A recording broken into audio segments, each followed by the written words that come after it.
La la la. Say something. Rawr. Meow. Perfect. All right. You need to calm down. Ladies and gentlemen, welcome to Conservatives episode 42. Good God. Our guest today is... Animal. And as wonderful as our guest is, I'm dying currently. I'm going to die because... Because you're killing yourself. Because you smoke cigarettes and drink too much coffee. Then you tried to wash it down with some healthy vegan food. And your body was like, what the fuck? Why eat something healthy if you're destroying your body? I woke up, so I'm very low on sleep. And then I like how I'm lying in this position too, because it feels like it's like a therapist office. You should describe it to your listeners since they can't see so you. There's some weird face masks on the wall. Guatemalan masks. I'm not 100% sure that they're... Oh, no, yeah, all right. This might be skinned humans of some kind. And then there is musical instruments strewn about. It's beautiful. Well, not strewn, but it's lovingly placed about. It is still about. And then it's this lovely, lofty studio in Animal's residence. It's very nice. Thank you. In Los Angeles, California. Yes. Is it L.A. proper? Or is It's L.A. proper. Okay. I always get confused with some of the names down here. So Highland Park is officially... It's official. Los Angeles. Yep. Do you enjoy it? I love it here. Definitely not the idea of what I think people maybe like around the world imagine LA to be, which is this like crazy urban place, which it is parts of it, but I have mountain views and big backyard and I have chickens. There's chickens. I love it. Yeah, it's amazing. It's also, so what did you think about LA before you moved down here? Like, did you have some sort of idea that it was some urban sprawl or? Yeah. My idea of it was an intimidating city, extremely intimidating. Every time I came to visit, I felt intimidated. I didn't know how to break into it per se. And I, just skirted around the edges and kept playing kind of like hide and seek with moving down here, but just like was terrified to do so. Right. So now I'm here. I'm like, I fucking love it. I mean, it's amazing. So you're born in Canada. I am. Okay. And then when did you move to the States? Wow, almost 10. I can't do math. Maybe 10 years ago. Okay. So you were 73 at that point. Mm-hmm. And then... Old lady. In cat years. There's so many voices. We're only like 3 minutes in. There's already been like 13 different voices. It's very between the two of us. That's true. I'm just the dying man. I don't have the energy. I've only got like 20 more minutes left of life. So I don't have the energy. Let's get the most out of you then. I know, right? I'm going to squeeze this fucking almost empty toothpaste. So you came into and it was to San Francisco proper, or was it to Oakland, or was it? I moved to Berkeley first, I think. No, yeah, Oakland, Berkeley area, East Bay. Mm-hmm. And then that whole time you were like, I should be in LA, or what? No way, no, I loved it. I was so Bay Area until one day I woke up and was like, wow, I'm a big fish in a small sea in my career as music and in the music world. Outside of music, how did it feel? I mean, obviously, there's a lot of activism there. There's a lot of... You seem like you fit pretty well, but outside of that, what did you feel? Outside of that, I felt... Well, by the time I was ready to leave, you mean? Or Sure. in general the whole time? I mean, I loved it there. I loved living there. It was so beautiful. It just felt like... it's a big world. The Bay Area is one tiny, fantastic place, and I felt ready to challenge myself and be in an environment that had more to offer, See, that's what I'm fucking feeling about New York. Oh, hell yeah. That I'm like, not just for my style of comedy is much more aggressive, and whatever. There's softies up there in the Bay. They're all fucking God. I just want. I want to be able to make jokes. I just want to make jokes, and also I want to be able to. I don't know. I would go to these shows, and often with very talented motherfuckers, but it would be often I'd be on the set list with a lot of, not to, denigrate necessarily hippies, but there would be a lot of more hobbyists, you know what I mean? Where there's a lot of people who are very talented, but it doesn't feel like there's as much skin in the game. Mm-hmm. Meaning when I go to New York, when I go to Los Angeles, I feel like there's genuine working musicians. Yeah. You know what I mean? Obviously, I don't want you to... We won't even mention names or anything. I don't want you to feel like you're talking crap about the Bay, but that's the way I feel. Like when I go to the Bay, when I go to these shows, mostly I've actually kind of detached from doing my own my own original centric shows because they don't pay as much, and I'm just doing a bunch of wine bars, retreats, golf clubs, these higher paying gigs where I'm just playing couple hours of covers because I need the money. But I don't know. What did you feel when you first got there? Was it like big pond? First to the Bay. Were you a musician at that point? I was a budding musician. Yeah, I was just. What does that mean? It means that I thought I was a musician, I think I was calling myself that at that time. Yeah, I was calling myself a musician at that time. What was your artistic output at that point? What was the question? What was your artistic output? It was music, yeah. Okay. Yeah, it was music. But like looking back at what I was creating at the time, I'm like, that's cute. That's really cute. Oh yeah. No, we all suck for a little while. That's yeah.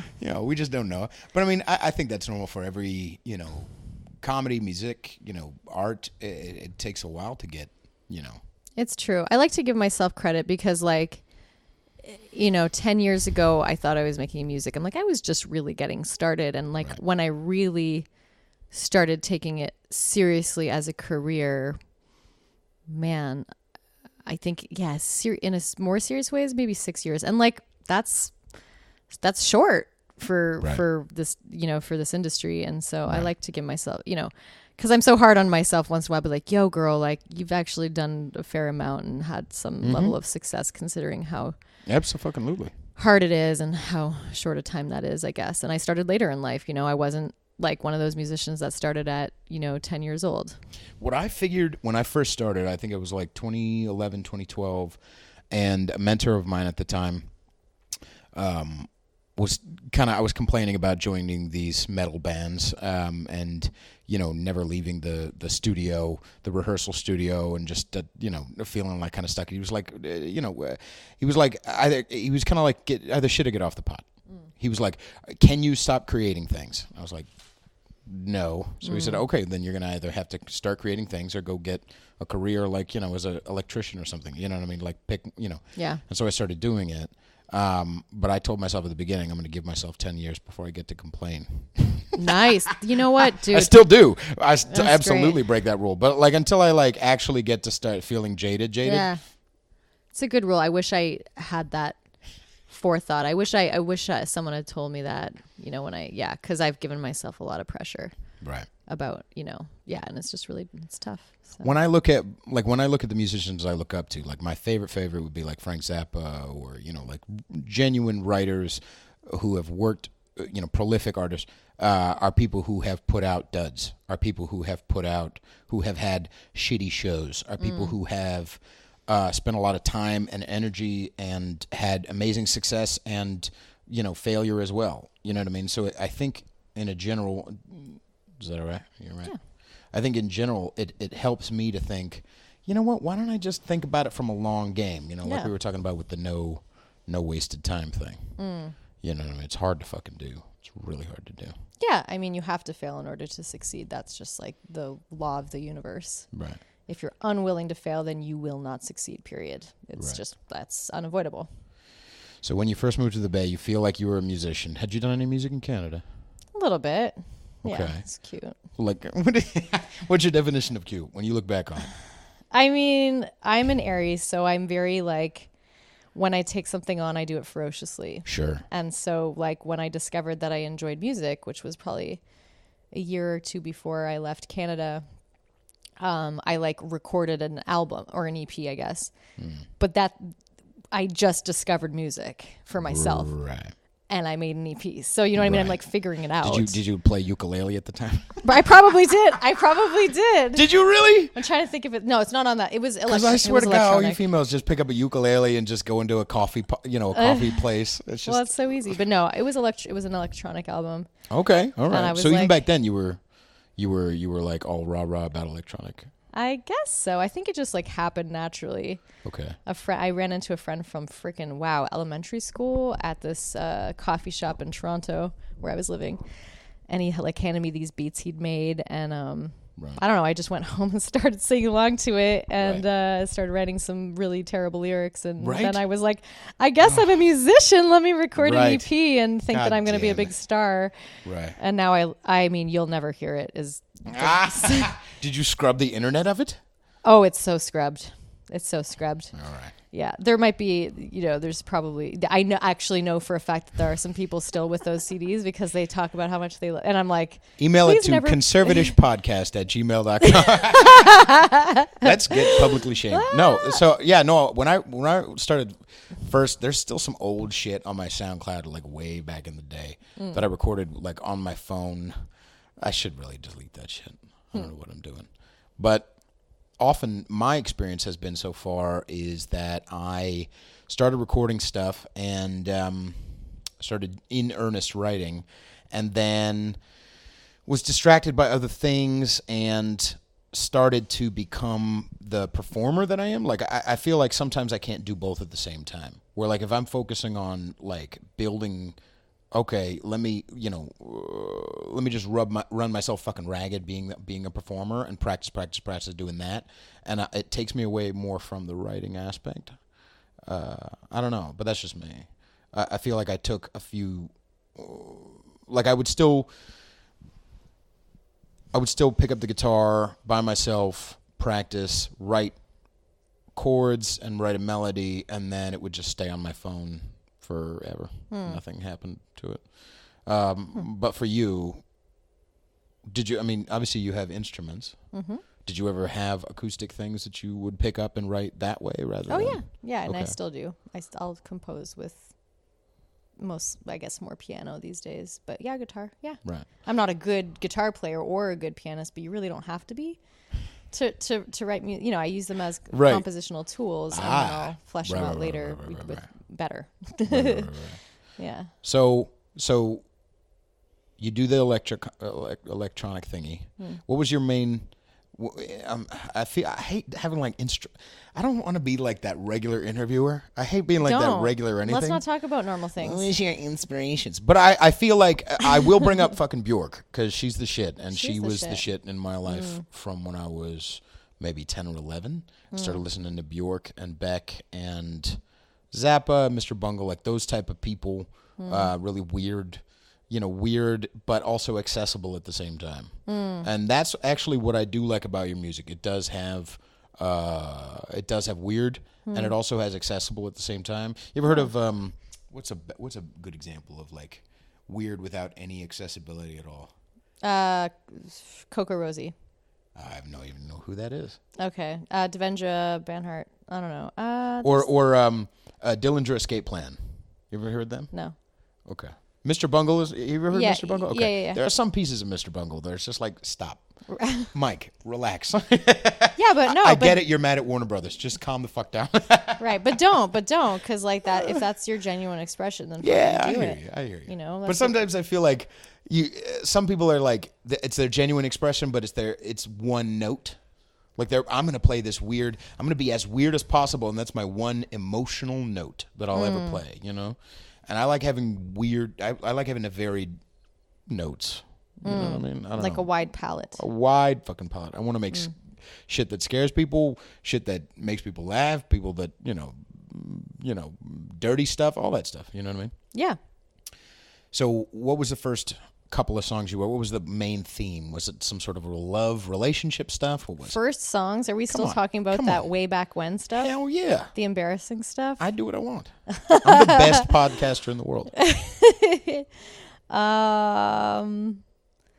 Wow. Oh my God, they were so corny. I'm so cute on the inside. Like my mind is, as terrifying. You're made of maple syrup. That's why. Yeah, exactly. It's my Canadianness. Right.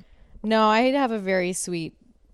As intense and edgy as my art and my mind can be, like there's this like extremely soft side. Right. And my first songs were definitely the softer. Like I think one of my first songs was about not judging people. Yeah. It was called Judgment. It was called. Wow. Right on the nose. Son of a bitch. Yeah. Very original title. It was. And it went, don't judge people, it's bad. Yeah, that's what it was. Pretty much. In more of a, but with my cute little. I went the opposite direction. My first couple of songs were like all about, like, I think serial killer. There was one in particular that was a serial killer type of song. And I look back on it, I think the last time I listened to it, I was like, what kind of fucking Oh, we get it. You're edgy, Pete. Thanks. So you went sweet to start. Very interesting. I guess so. I think I was just like, touching the surface, and then I dug deeper and I was like, woohoo, I'm dark in there. Okay. And now actually what's happening, and you'll hear this in the coming singles that will be coming out this 2019, is one of them's kind of intense and dark. But yeah, there's like this softer actually voice that I haven't used before, like at my actual performance. Oh, okay. Yeah. So not you're not saying your writing voice, you're saying your actual physical ass voice. Yeah, I think that my writing voice like has always had a sweetness to it, as dark as it can be. Like there's always a sweetness to it. But no, my actual voice, yeah. It's a new part of my voice that I just haven't utilized. And it happened because I don't know, something happened in my throat and whatever. It's just like not, I don't know, it's changing. My voice is changing. And so I was unable to do these like crazy long, yelly, screamy things, which I've been doing for years now. Right.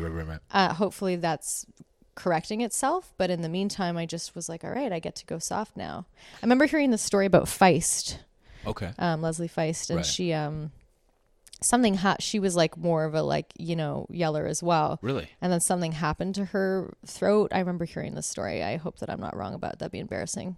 I'll ask you to edit this out if that's true, but I'm pretty sure it's true, because I worked with a producer who worked with her. But anyway, yeah, and then that's when she got into that soft, sweet voice, and I'm really enjoying using that part of my voice. Absolutely. It's like I get to experience the softer side of myself. It's really, it's lovely. Yeah, actually, I relate to that. I sent some old recording to somebody because they wanted to hear a certain song, and I was listening back to it. I'm like, what am I doing? And that was only like 4 years ago. And I was performing a lot, not a lot at that point, but I was performing. But I listened to it, and not only is the technique obviously not what it is today, because that's just natural progression, but also since losing 100 pounds and all that stuff, like I can play a lot more when I'm in front of a mic or when I'm just singing to myself or singing in a room like this. I can play a lot more with just that soft, that very, I don't know, lilty isn't maybe the right word, but it feels like it's the right word. And it feels like I can, it's a whole new form of expression. Exactly. Good. Yeah. I mean, this is a tool that we have, our voices, and there's just all different varieties of use, and it's an endless exploration. I thought I would forever be a pseudo yeller yodeler, but it turns out that I'm just interested in exploring the softer voice right now. I mean, my body literally was like, that's what you're gonna have to do right now, because was there fear attached to that, to going soft? No, well, to not being able to do the other stuff. Oh fuck yeah. Really? I was like, what's wrong with my voice? Am I okay? I mean, I'm still in that. Did you go to teachers and stuff? And I went to the throat doctor. Okay, all right. The ENT, they stuck a fucking camera down my throat, didn't see anything. They did that to me a couple of months ago, and they said that nothing. It wasn't a voice stuff, but I could feel. Yeah, anyway, it's weird. Yeah, terrible. They went through the nose. Oh. Yeah. Oh. I had. That's what they did for me too. Yeah, I put the camera. I put the video. I put the video on Instagram. It was fun. Ooh. I'm that kind of guy. I'm that kind of guy. Yeah. But so. Obviously there was fear to it, but you seem like the type of person, and like I was saying about hobbyists versus, I'm not saying they're bad people or whatever, but I am saying there's a difference between someone who's, I don't want to go like full like P. Diddy and say hustling, but I do think there is something to the fact that even when I've had that fear of like, oh, what if I lose my voice, or what if I this, or what if I, my hands break in a car accident and I can't play guitar anymore. There's something about a writing mind that's going to write anyway. You'll find a new fucking way to do it. That's true. A lot of older artists, they turn into symphony, people, you know what I mean? Towards the end, Billy Joel, he's still playing. He doesn't write anymore like pop songs. He's like all symphony now, orchestra type of stuff, So being willing to let whatever that animal is, not you animal, but I'm saying that writing animal go in different directions is really, it's scary to lose the vine you're holding on to, but, it's not even that you have another vine coming. It's just that the impetus is inside of us anyway. So it's going to come out one way or another. I mean, you can't fight that. You can try and fight that. Right. But essentially, I think we have different chapters to live out in our lives, and that's exciting and scary. Yeah, and scary. It's both. Tea. I think we should talk about something. We should talk about something extremely interesting and compelling. I think we're doing it. You think so? First things first, these motherfuckers eat everything I create up. All right. They're listening right now. They're signing up on Patreon. They're just like, oh my God, Pete. No, I'm not going to show it to you. No, I'm not going to show it to you. You can email me all you want. I'm not going to show it to you. But, well, see, the thing is a part of it is, you've been on a bunch of radio and fucking podcasts and shit. So are you one of those people who feels like a little insecure about like being on this? No. Really? Not at all. Why would I be insecure about that? You just said like I think we should be more interesting. So I'm like, well, you know. Well, I want to increase. I care about you. I want to increase your listenership. I'm not sure you should add this to it, but listen. but first things first. Everything I touch turns to gold. Number 2, I think this is what I want to do. Okay. And I think, and not just that, but I mean, I've had so many episodes about penises, and I've had a lot of episodes about politics. That, like, I don't go into these with like a, you know what I mean? Okay, great. I'm here to take your lead. Okay. Yeah. So this might be an interview question, but I'm interested anyway because I haven't heard your interviews. I think I've like bookmarked 1 or 2 to like, I got to listen to that later, and then I never get to it. So right. I apologize. Is there one big, maybe not big, maybe your first like public failure that really rings in your mind? Wow. Like with music? Sure. Failure. And I don't mean like, here's what I mean. I don't mean, I tripped on stage. I mean, I thought that this song was great and I put it out and people don't like it, and then I go back like later and I'm like, it sucked ass. Or you something more like I see almost everything. I mean, this is kind of terrible, but honestly, in the world of like capabilities, everything thus far has been a failure. Yeah, right. No, I like that. Sorry. I fucking well, like this that. is how hard on myself I am. No, I think I get it.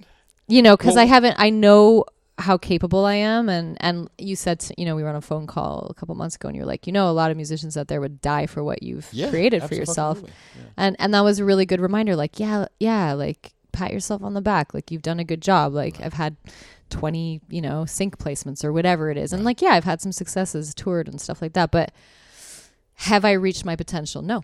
And so everything until now. Right, but unfortunately, I do see it as a failure. The question wasn't, has Animal reached her potential? I was just wondering, is there one where you're like, you know what? This wasn't I mean, obviously everything's a building block, but like this one was like a really expensive lesson. Everything. Everything has been an expensive learning lesson. Okay, so like the song It's Over. This is a good, so everything you can look, I mean, everything in life, right? But like It's Over is a good example because it probably did the best. The video did the best, I think. Sure. It got picked up by BuzzFeed. I think the song itself had like the most amount of response. Besides Confessions did really well. Actually, Confessions did better. Okay. But the song hasn't been picked up for sync yet, which is crazy. Define what sync is. Sync placement is when your music gets used in like TV or film or commercials. Okay. And so that's where my financial success has come from music. Right. And that song hasn't been picked up yet, which is crazy because, it's just had the most fan response and the song is huge. Right. I'm just like, I was sure that it would have been picked up by now. Granted, some of the placements that I've had historically the ones that have had the most placements didn't actually get picked up sometimes for like a year or two after. Okay. So It's Over, I know will have its day, but it hasn't yet. And so I spent a shit ton of money I shot a video that didn't go out. I shot another video, the one that did go out, and the publicist and oh my God, like all the shit. It adds up. Okay. Was it a failure? I mean, in some ways, yes. In other ways, like it did great. So it depends what you want to focus on. Right. For me, like I start to feel that a song has quote unquote succeeded. I mean, unfortunately, this is how we rate success sometimes, like when it starts to bring in an income, when it pays for itself. So like Slay, which is the most recent single that went out, I guess maybe it's October or something. It just got picked up it got 2 placements and I was like, sweet. I was like, awesome. Like, okay, cool. It did its thing. But how did Slay get picked up and not It's Over? I'm like, what is going on here? It seems like It's Over would be more, I don't want to say poppy, but more it's universal. It can fit in a lot of different ways. I mean, it has a swear word, right? So that's been a huge thing. But there's a radio version. I don't know what's going on. Here's what I think is going on. That song is going to hit it, and it's going to hit it. It's gonna hit a jackpot at some point. What's wrong with like Grey's Anatomy? Let the word "fuck" in from time to time. Come on now. I know it's so late. Where in my last music video for Slit, the one that I shot on my own, titties all over the place. No, there's no titties in it. I wanted nudity in it because like I always want not nudity. I want like the raw form, the raw human form. It's just how I create. It's just what I see in my mind, and like. Man, having a band placed on that video was so I could talk about the failures or I could talk about the successes. Like the success of that song, the most recent one, Slay, like got picked up for a couple shows. That's great. The sync placements. But the video got banned on social media and the video, you go to watch the video on YouTube too? Well, on YouTube, someone flagged it. And so now you have to be 18 plus to watch it. You got to log in. I mean, it puts a huge limitation on the potential traffic and listenership or viewership in that case, and so that's a failure or it's a success. I don't know, but depends what day you ask me. I could say everything is a failure or everything's been some kind of success in some way. Well, I also think because there's a lot of as you can tell, I'm kind of anti, and one of the things I've been talking about a lot, and I listen to tons of radio and comedy about it and music and whatever, I'm sure, but is this idea of that whole banning process and that whole process of like that's inappropriate or that's I feel like it's kind of my job to keep smacking my head against the wall, to work smart, sure, but also to work hard, and that like meaning you made a radio signal or a radio single version of that song as an example, but which one's more like, it seems like that's not necessarily the more honest version of that song. The non-titties version is not necessarily the more honest version of Slay. Do you know what I'm saying? Like we're like that writing that line of like, okay, I want to be accessible, but I also want to be honest with myself. You know what I mean? Where like I'll go to a wine bar, any motherfucking wine bar, and I'll play Part of Your World, and I know exactly what the reaction is going to be. It's going to be girls go, oh my god, and then they sing along, and then they take video, and then blah blah blah. But like, and so I can be accessible in that way, and I'm very successful at that, and I can make it my own version. I can spin it my own way. But does it feel like what my body wants to do? No. You know what I mean? So like, obviously that's a different example, but I guess what I'm saying is, does a piece of you feel like, fine, fuck it, I'd rather just have it banned? Not banned, but fine, fuck it, I'd rather have it the 18 version. Isn't a piece of you? I don't know. It's a different way to think about it. If there was actual nudity in it and there was a good reason for it to be banned, I'd be like, fuck yeah, I did what I wanted. Valid. But I actually edited out the nudity, so there is no nudity in it. There's like one flash of a nipple in the darkness, but you wouldn't even really be able to tell, I guess. Nipple in the darkness. A nipple. Right. New single by Animal. Now. Nipple in the darkness. Actually, that reminds me of many of your songs. So okay, so you didn't feel like, oh, I need more nip in this. You know what I mean? You were like, no, whatever product you placed on YouTube was the way it was supposed to be. No, I did take out a lot of nudity. Okay, so you wanted it initially more nude. I wanted to put in there what I filmed, which was these naked bodies.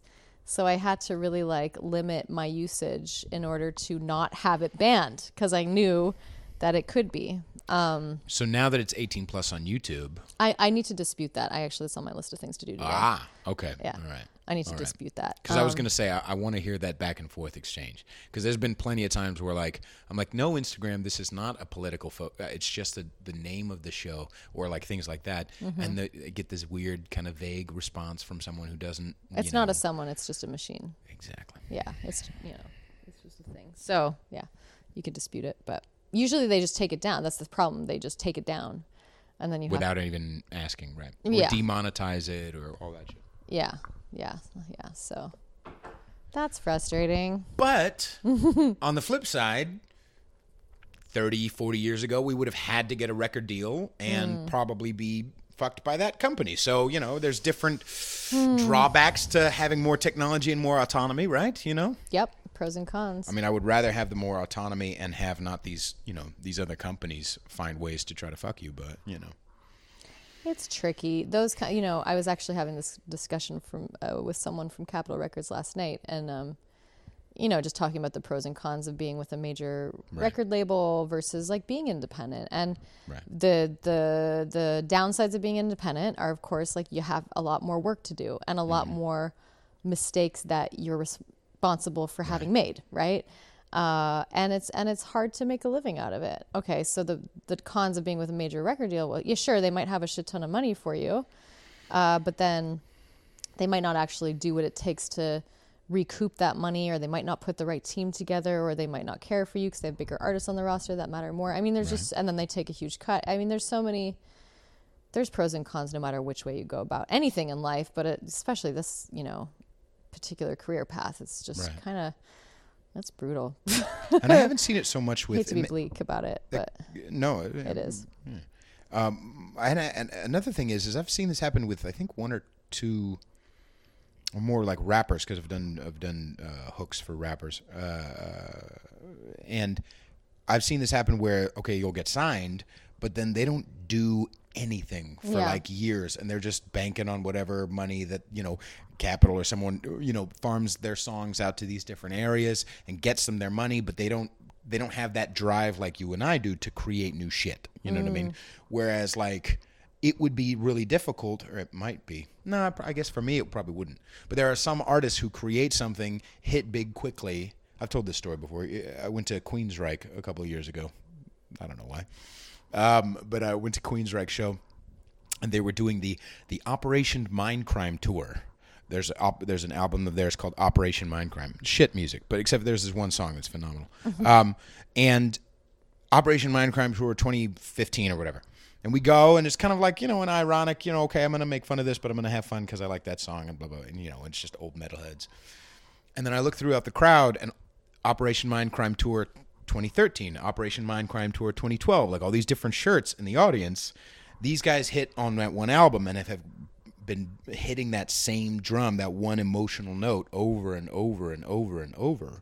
Where it's not even that same emotional note, that same fucking literal note over and over, and just are cashing on it. It would be,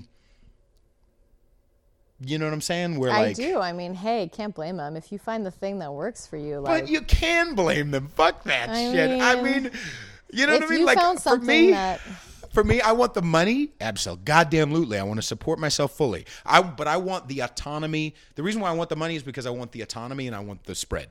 I want to be able to reach as many people as possible, and I want to have the autonomy and the capability to text back, hey, are you coming over at 2? And he'll come into the studio and we'll just dig around for a couple of hours. That's what I want. I don't want it just to like get it and sit on it and have I want to use it to create more shit. And I'm sure that you're the same way, right?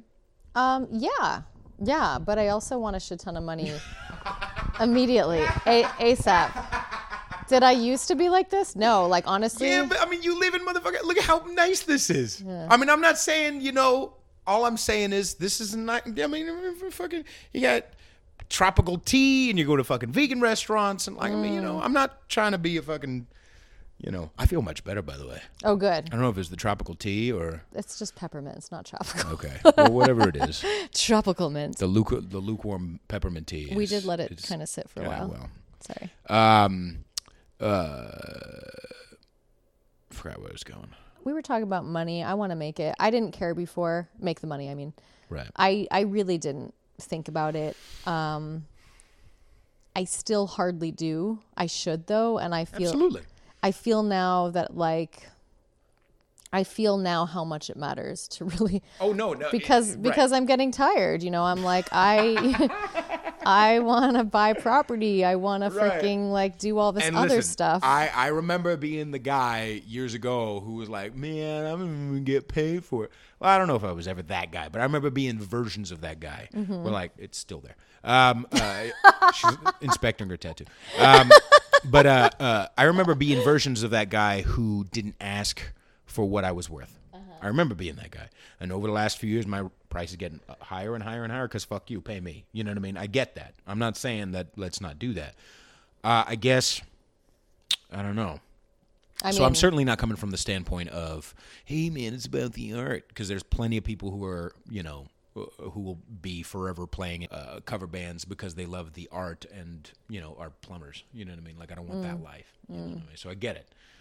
I don't know. Maybe I need a shift of perspective, I guess. I mean, you're further along than I am on it, so. I've never got what I'm worth yet. I have not yet got what I'm worth. So I don't know what that feels like, and I look forward to it. There was a time where I was like, ooh, like when I got my first song placement, it was a good placement too. I think it was a hefty amount. Hefty amount for me at the time. Sure. It was in the, whatever. It was good. And I was like, yeah. So I felt like my worth was met, but I've got better since then. And so my idea of what I'm worth has increased, and the amount that I'm making hasn't so much. It's kind of like stayed at that place. So I'm ready for the next moves. So I think what happened was, like, in the last year I understood that I'm running a business, and I've just been a wild artist. We talked about this at lunch, or breakfast, brunch, whatever it was. I was just like, holy shit, I'm running a business, and wow, I suck at it. I suck at running a business. Like, I'm good at writing music and singing and being extremely creative, and but man, running a business, I mean, that is not my forte. And that's probably part of the reason that I haven't got my worth yet, because I don't know how to have those conversations or, fight for my, correct pay for shows or any of this stuff. Like, I see the way managers operate. I'm like who will increase when I have managers around, because I've had some managers, they just can secure so much more money for me than I can, because that's their job. They're good at that. That's what they love to do. That's their calling. Like Patrice O'Neal, you ever Patrice O'Neal, the comedian? No. He always said he died back in 2011, but he's my favorite comedian. And he always says that he needs a team of Jews around him at all times. I need a team of Jews around me at all times. To make sure that, let me just sick them Jews on him. That's what he was saying. Dude, I totally need my Jews. God. I'm calling my Jews. Like the Force. This is my... Like Storm? Like Storm from the X-Men? Suddenly... I'm calling my Jews. Can we call this show "Calling My"? Can we please? It fit right in with the theme of the show. Absolutely. I love it. Calling in Jews. Yeah, I totally need my team of Jews. Also, I'm Jewish, so I'm represent. Jews love Jews. You know? For sure. But I'm fucking half Puerto Rican. I'm all Jews. I'm not fully Jew, so I can empathize with everyone. Right. So you're so you're half maple syrup and you're good with money. That's what it is. So I'm not good with money. That's the half that's not Jewish. Oh no. Yeah, I would say the black part I got was just in the dick. But I think you almost slipped that D-talk in there. No, what? No, I would never. No, we're not talking about abstract penis. We're just talking about. If we talk about penis in the abstract, I can have that conversation in a radio There interview. once was a time a girl, I don't know who it was. No, I'm just kidding. So, I mean, I don't feel, again, I genuinely, because I think this is a nice talk in between being grateful and being jaded. It's an interesting kind of balance to take, because being too grateful means you're a hobbyist, and being too jaded means you're gonna give up at some point or make shitty music, I think, or give up, either give up in the way of Queensryche or give up in the way of a lot of people that you and I, I'm sure, have grown up musically with, who just decided this, they're not really into it. You know what I mean? And they just decided to do different shit. Which is so crazy to me. Yeah. But I understand. Yeah. I finally understand. I never understood it before. I didn't until this year. Until this year of understanding I'm running a business. Well, sure, but you wouldn't stop. No, I wouldn't. But here's what I understand. I never understood how anyone could. I didn't understand how anyone could ever give up on their art, because the way I live for art is a way that I could never give it up. Never. I mean, it's what I'm here to do. Right. But the people that I've seen kind of change careers in their mid 30s or 40, whatever it is, because they're going, oh, holy shit, I only have so much time alive, in this body. Like, I might not make it as a musician. Like, I better go do something else. And I think that's when a lot of people jump off, right? Right. And but that same thought makes me work harder in music. Cool. For me, I saw The Wall. The Wall appeared this year. I was like, oh, that's The Wall. That's the wall where people give up. Right. And so I said this at a music awards ceremony a few months ago, and I met this guy, great guy. Jonathan Bluth was his name, I remember, because it was so impactful what he said. What? He's Arrested Development. Is that what he was? Bluth? Bluth. Have you ever watched Arrested Development? All right, never mind. Oh my God, okay. That's why the name rings a bell. Right. That's so funny. I was like, what? Your name rings a bell. Anyway, so I was describing the wall to him. I was like, man, I didn't get it. What? The same conversation we're having. Right. And he said to me, I'll never forget this. He said, that wall never goes away. He said, you better get comfortable there because you're going to start eating on that wall. You're going to start sleeping on that wall. Right. You're going to live on that wall. Right. You're never going to just like wake up and be like, yeah, I figured it out. Like I figured out how to be a musician. Because like for those of us that persevere because we have no other option, that I'm one of them, sounds like you are too. Like I do not have another option. I could not go and like switch careers because first of all, I'd be bad at it. Not really good at anything else. That's not true. That's not true. Like a vegan life coach or some other. That's true. There's a lot of market for that in LA. Come on. That's true. I am good at whatever I put my mind to. There's just not a lot of things I want to put my mind to, and this is what I'm born to do this. And so like I'm this year learning how to like be on the wall. I'm like, all right, like this is not gonna go away. I have to make peace with the fact that my soul is here to express something in a medium that is like challenging. Whether people like, I don't mean whether people like it or not. Like, hey, it doesn't matter, hippie, accept everything because nobody likes that. But I mean, whether people like it or not, it's fucking like it's happening. Like almost like you know what I mean, like. You know what I mean? Like you're fucking. I'm creating this shit, and I'm shoving your face in it, and have fun. You know what I mean? Like that's the. Anyway, that's what I kind of feel. Does a piece? Because when I look at, and maybe this is a broader picture of some things. Because of course I'm a fucking hypocrite with a pack of cigarettes sitting next to me. But a piece of me feels like the people who give up.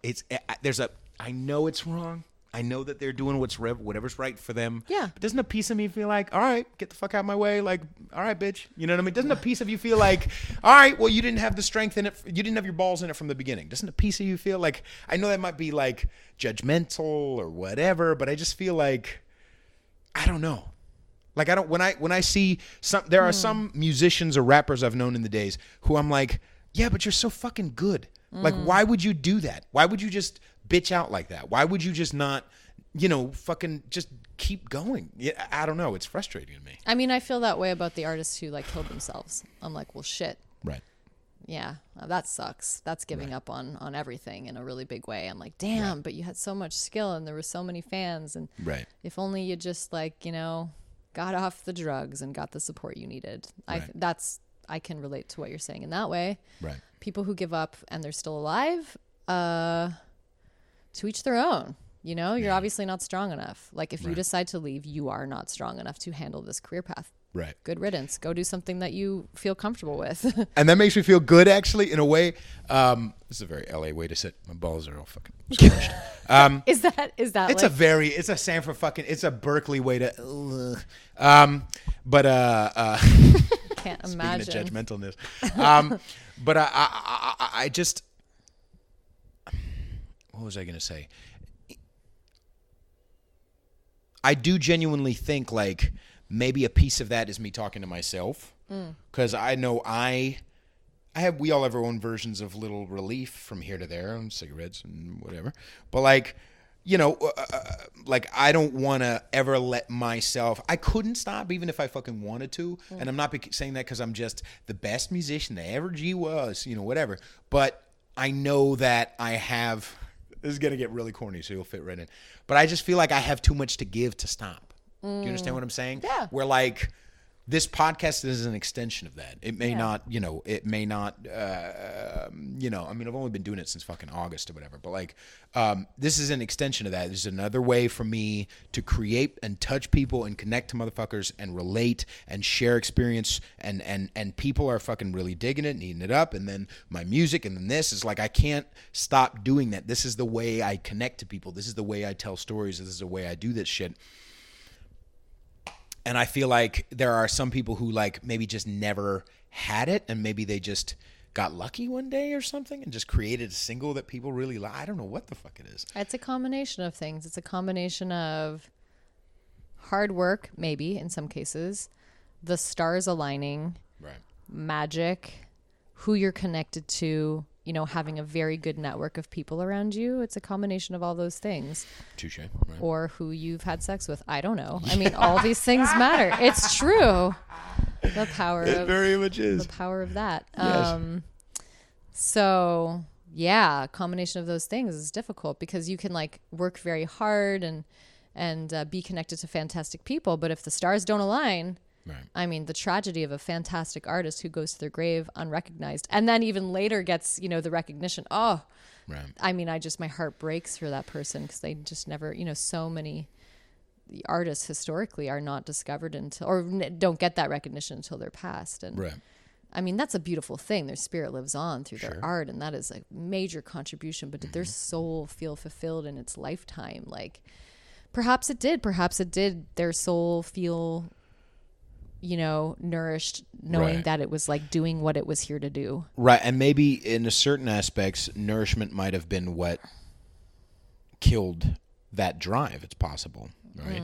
Now, I'm not saying that everyone should be a tortured artist, but I mean, there are some motherfuckers who like, you know, I mean, that's what I was thinking. It was like this idea of, I just kind of want to, I kind of almost want to just like chew on the, this is a bad analogy, but like just chew on the pain a little bit and just like, fuck it. I'd rather be 20 years and cause I know, like when I listen to stand-up comedians as an example, there is a humongous difference, not just in talent, but in how much punch they can take. They are immovable at 10, 20, 30, you know, obviously less than that, but they are fucking immovable. Yeah, they may have a bad show, they may whatever, but any heckler that comes at them, they know exactly what the fuck to do. And it's not muscle memory. It's a genuine adaptability. It's a genuine strength. It's a muscle that they have practiced over the years, and they are unstoppable forces. You know what I mean? I do. And so a piece of me has that pride in a way. I mean, I've been distracted with certain things in my life, and so up until the last year and a half, I haven't really put all my balls into it, and I'm getting better at that. And this podcast is an extension of that. But you know, I feel like I'm kind of, you know, there's a piece of me that feels like good. Like, you know, I'd rather be a strong person. You know, like I almost would rather do that than catch it easy and quick and simple. Meaning, you know what I'm saying? Like where it's cheap. That's what I mean. I hear you. I mean, I was having this discussion with my coach the other day, and, you know, because I do sometimes have this feeling of like, man, like I haven't reached my potential. Like my potential is so big. Right. I know that. My fans know that. You know, the people around me in my personal life know that. Like, you know, there's great potential that has not yet reached its maximum. And do I have like grief and remorse about that? Of course I do. Yeah. Do I write from that place? Yeah, I do. But, you know, my coach said, like, I've taken all of this extra time, you know, not on purpose, but it's like I've become a really solid person. Had I hit it like huge time in my, you know, it was like whatever, when I was 20 or 22, well, I was hardly. That was I don't think I was only like 2 years ago. Yeah. I probably I could have been dead by now. Right. Yeah, I could have been, you know, hooked on whatever drugs and like, you know, killed myself honestly because you know, I went through some depression and got through that, and I've just become so strong. Like I feel so strong right now in who I am. Exactly. The value is not necessarily built in the song, like millions upon hours upon getting the exact perfect mix and the blah, blah, blah, blah, before you put it out, your sweet cherub baby. But your value as an artist is immovable. Not just as an artist, but as a person. You know? Yeah, that too. Absolutely. Both. Yeah. And that's what I'm saying. Like I'm a healthy, it's weird. Like I think I'm an anomaly, you know, like I'm healthy, like I'm a healthy musician. Like I wake up, I go to boot camp, you know, I work out, I'm a vegan, I'm an activist. I have a lot of amazing people in my life that love me and I love them. And I have a healthy relationship with my family. Hey, I'm saying all the positive things. I could make a list of the shit that I'm working through, but I'm saying like I've worked all of these years to have a good, like nourishing foundation. Life. Am I rich? No, by no means am I. If I'd gone another direction or hit it big younger, like, maybe I would have been rich and had all that stuff, but I wouldn't have this, which is like a sense of true, like what it means to be alive, like feel really like solidly nourished. And I'll tell you this much, man, when I do hit it big, exactly, I'm going to fucking be so grateful because I'm going to know every step of the way I worked for it. And you'll be able to fuck everyone's faces. And this is what I mean by fuck everyone's faces. What does that mean? You'll be able... Everyone? It won't be just one goddamn emotional note. It won't be just one anything note. It won't be just this... Here's this one thing I can do, one trick pony. It'll be like, I'm a fully fleshed artist. This is what I'm doing, either hop on or not. And I'm going to touch these other people and touch these other people. And I'm going to keep going. And that makes people go, oh, shit, there's something different about this person. This person has earned something. You know what I mean? There is... Yes, we may exalt... Paris Hilton's or whatever, that's a bad example. It's not 2005. But like we may exalt these different artists or these different famous people, but when they fall, none of us give a fuck. No one gives a shit. When, when Prince, when Bowie, when all these people have passed away, it's like, we're still hearing about it years later because there's immense value, not just in what they created, but in the fact that there's this long life. There's this long life, which means value, which means wisdom, which means experience. And that's extremely valuable, I think. Agreed. And they were unabashedly who they wanted to be in their creative self-expression. Yes. I'm not saying they were who they were authentically as a person because they were characters, they were personas that they created and they lived out, but they definitely did that to the fullest, right? And they committed. Super committed. They said, "Fuck fear, I'm doing it no matter." You know what I mean? I'm gonna show up with the full makeup every time I go out. I'm gonna show up with the limo before I can afford it. Like with Prince's penis guitar that like looked like a. Did you ever see the penis guitar? I don't know. Okay, well, that's no. Well, okay, well, does it actually look like a penis? Yes, it did. That's awesome. He's fucking Prince, of course it is. That's great. Speaking of, I have to pee. Can we pause? Me too, real bad. Okay. All right, we're gonna pause. Okay. Speaking of penises. Goddamn. Ding dong. Oh my God. Dodo. I blame you. None of that was important. I blame fucking Beyonce. So, all right, we have like 18 minutes left. Okay. Has there been points in your musical career, because we were just talking about how if you don't flake on people, there's less opportunity, there's less chance in the universe, whatever you put out, you get back, blah, blah, blah, blah, blah. And that's true. But has there been points in your life where you made the wrong decisions? Because I look back, here's why I bring that up. I'll be honest. I have had times in bands where I look back on who I was in that band and thought, like I had way too much ego. I was like the fucking star, and I was a selfish asshole in that band. Oh, totally. I've been such a control freak.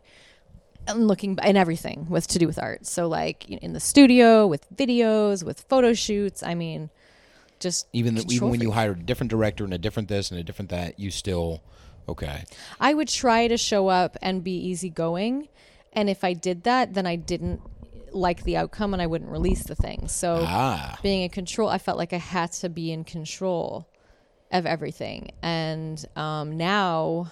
And so looking back, I feel terrible for some of my mostly, I'm thinking of one in particular. We were dating. Okay. So, we were in a partnership and we worked together for a long time. And I love him. That complicates things, obviously. It does, yeah. And it can bring out the worst in you, right. To be in a relationship. But right. Yeah, I feel bad for him, man. I was just total control freak. Right. In bands too, historically, and looking back, I had nothing to stand on to be that. Like what? Like maybe I would have made better art. I fucking relate to that so goddamn much. Yeah, maybe my art would have been better sooner if I was more open and easygoing. Right. That's why I was about to say extremely easygoing. Now I'm not extremely easygoing now. You're not, no. I'm way more easygoing. I mean about my art. Right. Now than ever. Sure. I'm right. Like I'll be in a writing session. I'll be like really not like a word or a line of a song that someone's writing. I never even used to write with co-writers because I'm like, no, I need to be in control of that. Right. Very attached to my writing. But now I'm like, okay, whatever. I'll let that fucking line go. Who cares? Like, let's write another song. Like, next. Like I'll finish the thing and I'll put it out. But like, there's so many more songs to be made. Absolutely. See, exactly. Let's go. The preciousness of each thing does not have to be so goddamn precious. Yeah, I've really learned that. And through a lot of failure. Right. Because there's been times where you've put something so much heart, money, emotions into something, and all of a sudden, is it worse when it's like things like what's a good way to ask this? Is it worse when it's a dud and like it's kind of no reaction, or is it worse when people genuinely don't like it? Or maybe you haven't had things where it genuinely don't like it. I mean, how are you supposed to know if people don't genuinely like something unless you're the type of personality in which like you attract negative feedback? Sure. I don't. Okay. I'm not, because I think people generally see me as a good person, so they're not gonna be like, "Yo, your song sucks." Right. It's so hard to say. I don't know. It's hard to even judge based on metrics because one song might have more PR behind it, more publicity behind it than another, or the ad campaign did better for whatever fucking reason. Like the day of the week it was released makes a difference. The hour, what was going on in the world that month? Like, It's Over, again, to go back to that song, was released during Domestic Abuse Awareness Month. And it's just kind of all lined up. And so that was part of the reason the video did so well too. It's like all these elements that can make something do well. Wait, why am I on about this again? What were we talking about? But anyway, there's just so many elements to take into account. Right. Has there been times where a mix went out and you were like, it's too late for me to, like you listened back and you're like, that compression is way too XYZ. You know what I'm saying? No, because I am a control freak. No, that won't happen. No, I will. Okay. I will send. So mixes. Once you got past your bubblegum emotions phase when you first were writing, every mix has been fine since that. Like, when did the clampdown happen? What was the year of the clampdown? What do you mean by the clampdown? The clampdown and realizing I want this to go the right way, and I'm tired of. And look, the right way for me is going to be different for everyone else. So you might listen to a mix and be like, what the hell was she thinking having the drums so loud? And meanwhile, for me, like, I want the drums so loud. Absolutely. And I will like adjust a mix like to a 0.01 dB decibel. Right. Even if I know that I'm being that annoying artist. I'm like, sorry, do you mind just like fixing this one last thing just a little bit? Right. Can you turn like down the low end frequency on this one word at this one, so I'm not as picky anymore. Okay. But the clampdown happened. What did it happen on I think Animals, I was always like that. My idea of what good art was just changed. Okay. I don't think I knew what good art was when I was getting started. So what you hear is, well, you'll never hear it. but you had strong opinions then too. Yeah, I think I've always had strong opinions. Right. Aries. About everything. Yeah. Actually, someone came up to me, because I'm certainly not a frou-frou hippie or whatever when it comes to any of that shit, but someone came up to me yesterday. They were like, what are you? And I was like, Gemini. And they were like, of course. Da-da-da-da-da. And they said, she said, because you seem like you're really, what did she say? You seem like you're really a good guy, but you have a definite evil, like capacity for, not capacity for evil, like mean evil, but like, and I was just like, yeah, that's accurate. I was just going to say that's absolutely accurate. That's absolutely accurate. And does the alignment of like the planets at the time of your birth, does that make a difference in who you are? Where these huge masses of like metal and minerals are in our fucking galaxy, placed among one another in relation to each other. Right. Does that make a difference in that humans' life and who they're going to become? Of course, in my opinion. Okay. That's not woo-woo. All right. That's fucking science. Okay. Of course, the gravitational pull in relationship to the moon. I mean, the moon, it creates the tides. I mean, Jesus. Yeah, we're all connected. Yeah, this is a big deal. Right. Huge deal. But then you're going to grow up and you're going to have that teacher who's going to influence you, or you're going to have that idol who inspires you, and you're going to have that parent that's going to fuck you up, and you have that friend who's going to traumatize you, and you're going to become the person that you are. So yeah, the planets play a role. So does life. And you don't, I fucking, this is what I absolutely feel about myself. I would not be as many issues as I goddamn have, as much further along as I would rather be, as much blah, blah, blah, as much regret as I have over some of my fucking past decisions. I would absolutely want to be me. Over and fucking over again, I would vote Pete. You know what I'm saying? That's so nice. But I'm saying, but what I'm saying is, it's a nice thing to you say seem. about yourself. God damn it! I take it back. No, I'm just kidding. But I mean, Do you feel that way about yourself? Yeah, I do. Do I think I'm playing Lila Rose, aka Animal? Am I playing full out? Have I been playing full out? No. Yeah, but I haven't. Am I starting to? Yeah, I am. Okay. If I am to analyze like what I've been given and I was to say it out loud, I'd be like, damn, I'm lucky. Like, fuck yeah. Right. Look at this home I live in. Right. These animals I've been able to rescue. Right. My activism. I have a big caring heart. Right. I'm talented. I can make art and make music, and I have friends, and I'm a weird, quirky personality, and that's fantastic. Right. And I don't think being grateful for that is I don't mean that. I don't think that.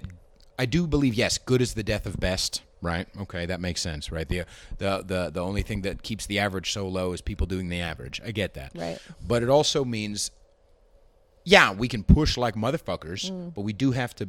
Like, I definitely know. Like, I don't know. Like, I have to take a step back because I have driven myself fucking crazy many times in my life. I know crazy very well, and.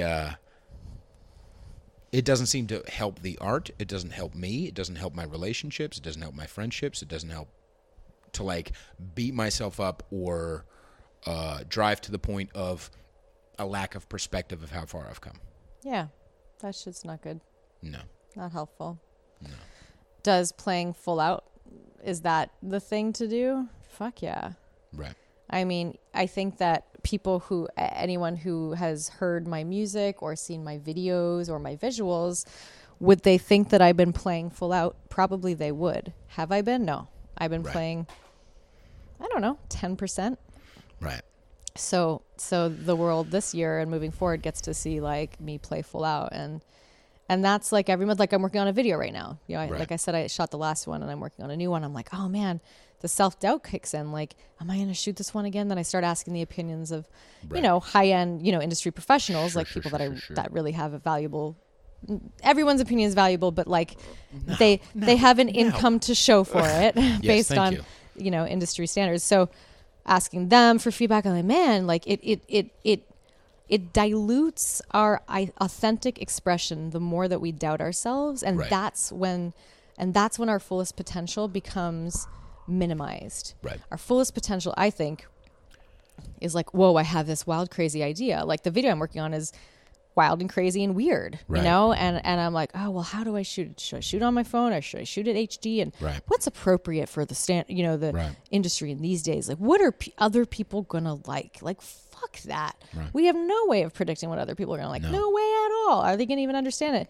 Is it gonna get banned? Like, at the end of the day, like, I'm here to be me. No one else is going to have these visions. That's for damn sure. Right. So I get to fucking make these visions happen. Because technically, legally, this is the only motherfucking life I have, so I might as well just fucking do whatever the goddamn fuck I want. You might as well. As long as it doesn't hurt anyone else. Yes. Right. Mm-hmm. There's...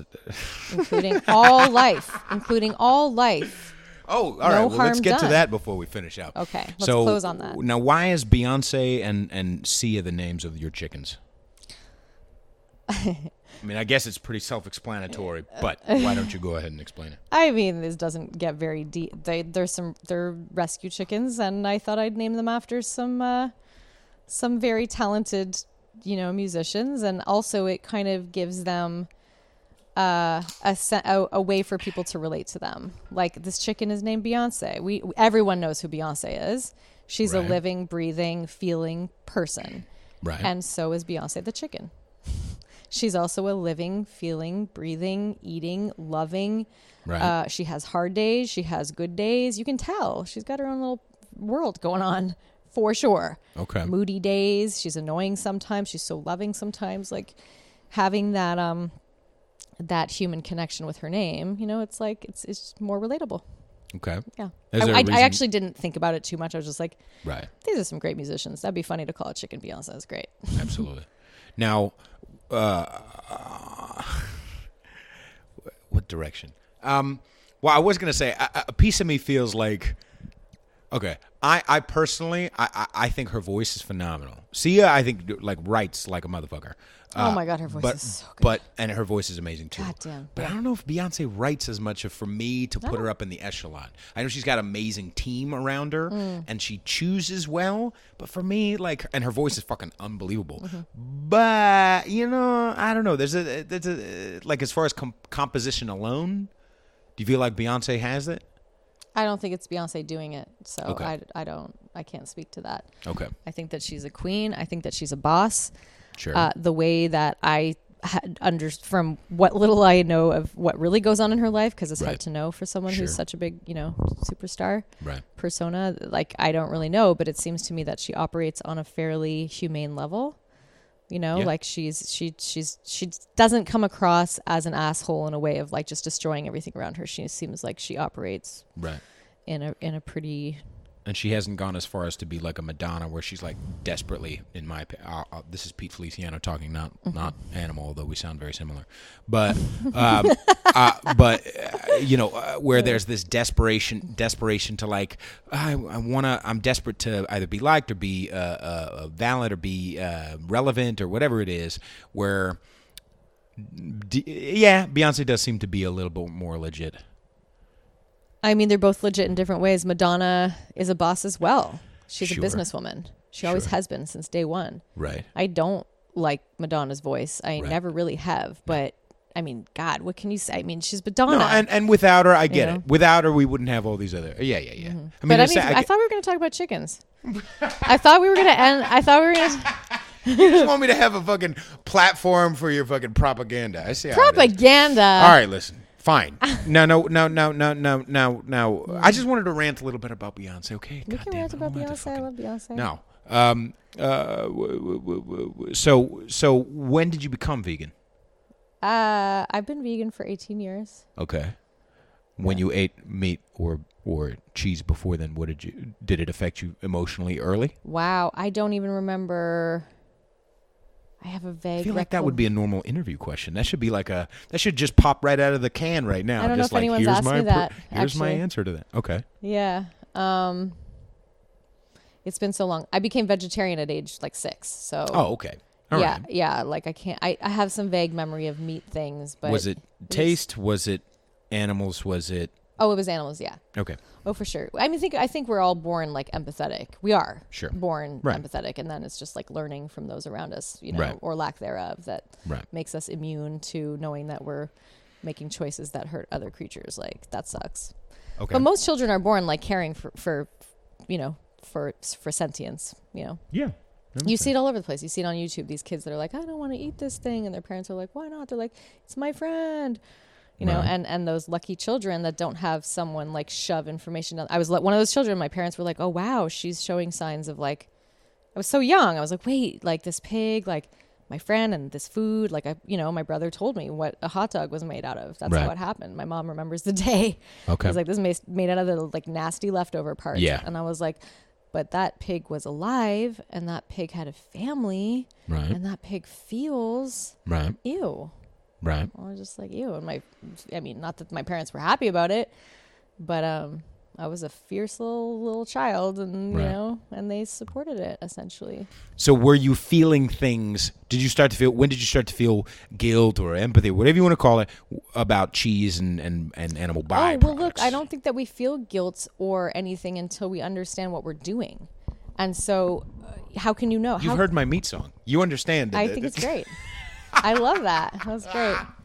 Yeah. That's actually because I had an ex-girlfriend who was a PETA member, and she showed me those videos, and I'm like, fuck. I think I stopped eating KFC for like 2 years after that or something. How can you start eating KFC again? after you see that? How can I start smoking again? You need to. It's like someone's got to be this guy. No, right? Nobody needs to be that part of that guy. You're a good guy, but like quit it with the torture shit. Like that sucks. There's no good excuse for that. But I do think that we need to refuel sometimes. So if you lose your empathy, because we forget. Okay. Humans have an incredible capacity to forget. If we're not, if it's not in front of our face, like on a daily basis or whatever, like we forget. Right. And most people don't put themselves through a situation to remember. Like, you got to watch a documentary. because there's no factory farm around the corner. They're like, come on, check out how we're torturing these animals. Step on up. They hide it. Right. So most people don't know what they're, paying into or putting their bodies or doing to the planet because they're not willing to look. It takes effort. Right. But it's, so you might need a refuel. You need to like sit down, strap yourself down and like watch another thing. But like, oh shit, right. Like what I'm doing is destroying the planet. Okay. Never mind your body or never mind like the sentient creatures. That doesn't matter. Like how about the planet? Like that sucks. We're like fucking this shit up for future generations. Like that is just selfish. I'm like, that blows. Like, look what we've done. So it wasn't an empathy thing or a guilt thing when you were, however, age you became vegan. Okay. Empathy, not guilt. Empathy. Okay. Yeah. All right. Just feeling for others, the dairy, not just non-human animals and the whatever. Yeah. Okay. So I became an animal rights activist, and then I saw, I was at some, meeting, animal rights meeting, and they showed a documentary about the dairy industry, and I was like, well, there it is. Okay, it's the same as the meat. I didn't know because we don't know until we're told. Okay. And then I was like, shit, it's just the same. Have you ever had a slip? Have I ever had a slip? Yeah. Oh, of course. Yeah. Okay. Totally. Well, then you can relate to even though you know better. Of course. All right. Oh, yeah. I've totally slipped up. Yeah, I have a sweet tooth, so that'll happen. Ah. Well, not so much anymore. I Not in the last. I gotta tell you, it seems like girls are more sweet tooth oriented. I'm more motherfucker. Give me like pizza or Doritos. Something savory. I don't think it's a male female thing. I think it's a girls like cakes. I mean, I like cakes as well as I like cakes too. That's what I right. Got also. So okay, and then so you've spent how many years being an animal activist? About 18? Can't do math, but yeah, okay. No, longer. Because I would say, look, I was 6 years old when I became a vegetarian. Like I would call that, without choosing activism, like I was making a choice to protect life. And yeah, so I would say I can't do math. 20 years. Okay. Yeah. And then so obviously you've what's your main ways of communicating that communication? So obviously you have your kind of stilo, right? So it's not just the songs you're making, because obviously the songs can be about procrastination or about relationships or blah blah blah blah blah blah. But your whole stilo is animal centric. I've noticed that. I mean, it was for a while. That was before my name was. I was going by my birth name, Lila Rose, and then I switched to. And the record, the most recent full length record was called We Animals, and then I changed my name to Animal. And no, I mean, It's Over was a love song or a breakup song, I guess you could call it that.